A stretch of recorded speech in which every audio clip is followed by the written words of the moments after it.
By the time our students graduate, they would have acquired the effective knowledge and skill necessary to impact positively in our society. The era of calling TMPs illiterate because they don't have the formal academic certification is gone, thanks to the ingenuity of University of Abuja under the dynamic leadership of my Vice Chancellor, Professor Rashid Naala.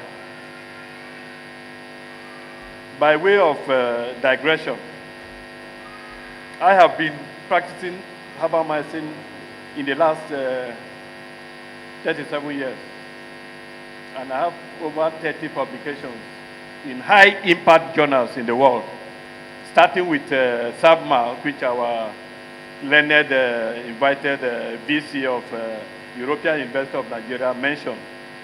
This is the drug. If it were other countries, this is SABMA, which I developed in conjunction with the VC of European University.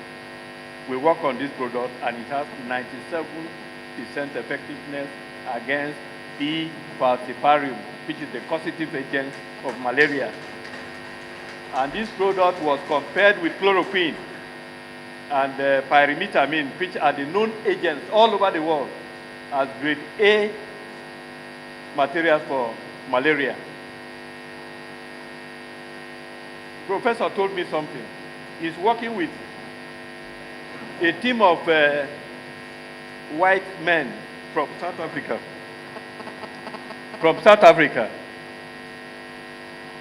And they have to investigate me in the 153 member countries of the Commonwealth. How did this man come about discovering this product? That it has a different mode of mechanism of action, different from chloroquine and pyrimethamine. And this was not known to me. They were doing the investigation behind me until they got to the 90th country. They never found anybody's work copied by me. That is when I was informed that this is what happened behind me. So God be the glory. And the Indian Journal of Medical Research, which is over 150 years old, this is a journal that does not take money to publish you.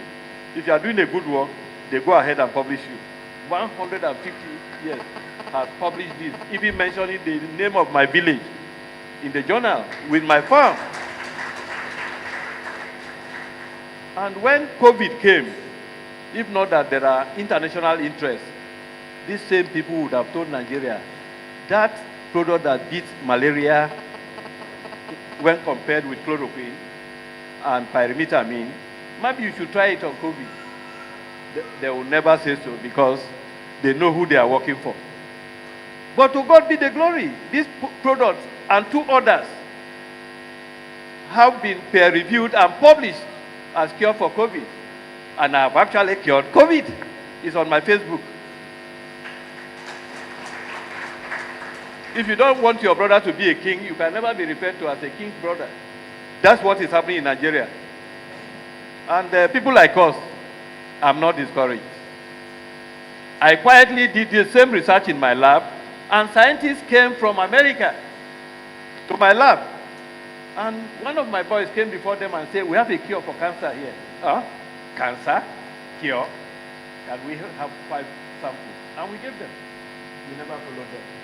They went back to the University of Texas and started analysis. The first was against colon cancer, which has very high preponderance in the United States. What did they find? They got 89 to 90% cure rate in colon cancer in their own lab, and I didn't follow them. While they were looking at that, they also saw that the drug also can cure lung cancer. They set up a separate one for lungs, and they still got 89 to 90. And took my permission and published. As I speak, these things are published in another international journal in the US. Brings up for 6. So with these 3, We had a patient in Gwagwarada Teaching Hospital here, a 90-year-old mother. She was in coma. She came to the hospital. They gave her COVID in the hospital. And now she's on admission. And his son ran to me. My mother has COVID. She wants to die. I said, no, she will not die. Take these 3 products, use them. Within 5 days, if they are well used, Mama will come out of it. No, it's okay. So, within 5 days that I told them, sir, Mama in coma was being given these products. And 5 days, Mama came out of COVID, tested, confirmed, discharged. And the son went to the internet to say, I want to save the world. COVID can be cured. And in fact, it's being cured in Nigeria. My mother has just been cured. I never told him to go and do the disease. He went and did it. So, apart from the digression, having published over 30 things, I want to remind you people, my area of specialization is communicable and non-communicable diseases. This is my area of research, and I have done this research in the last 30 years to the glory of God. What are communicable diseases? As the Chancellor said in his address, HIV 1 and 2, hepatitis A, B, C, D, and E, tuberculosis, all this Lassa fever, COVID, Zika, Ebola, either they are Delta variant or Abuja University variant, they are all viruses. Any variant they change into, we deal with them. We are specifically in the area of viruses. My research is based on viruses. Communicable diseases are just diseases of lifestyle. You meet a lady, you don't know her, you take her to bed, the next thing you acquire HIV 1 or 2, hepatitis. Although there are other modes of spreading, tuberculosis, and what have you. Then, in my second area of research, which is the most critical to the entire world, why is it critical? It's #1 killer of human beings in the entire world. Non-communicable diseases. These are the diseases we age into as we journey on this Mother Earth. What are they? Hypertension, diabetes, enlarged heart as a result of either hypertension or diabetes or combined. Then you have cancer, then you have stroke, you have chronic kidney disease, you have asthma, you have arthritis, you have ulcer.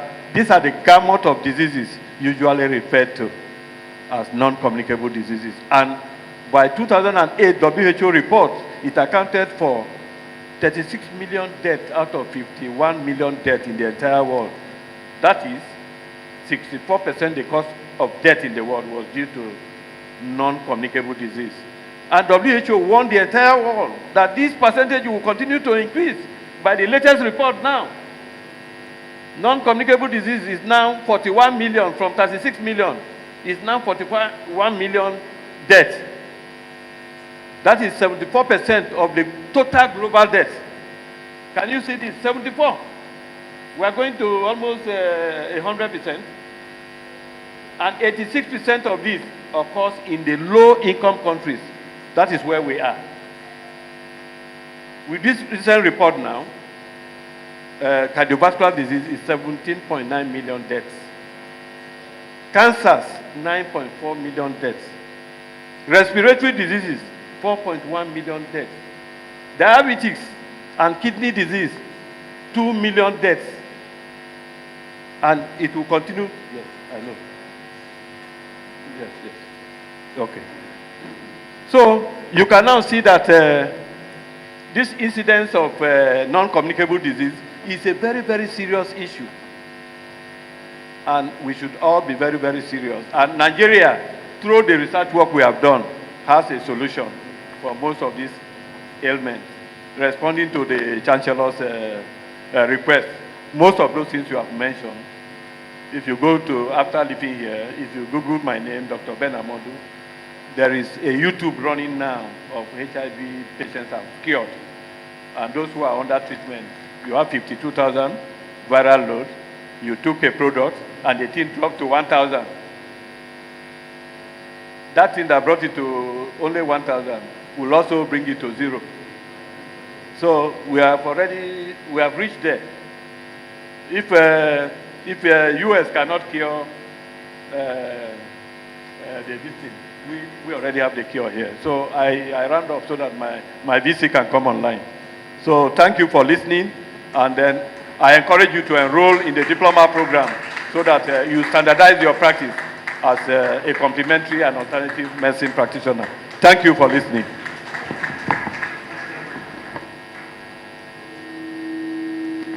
I think we can do better than that.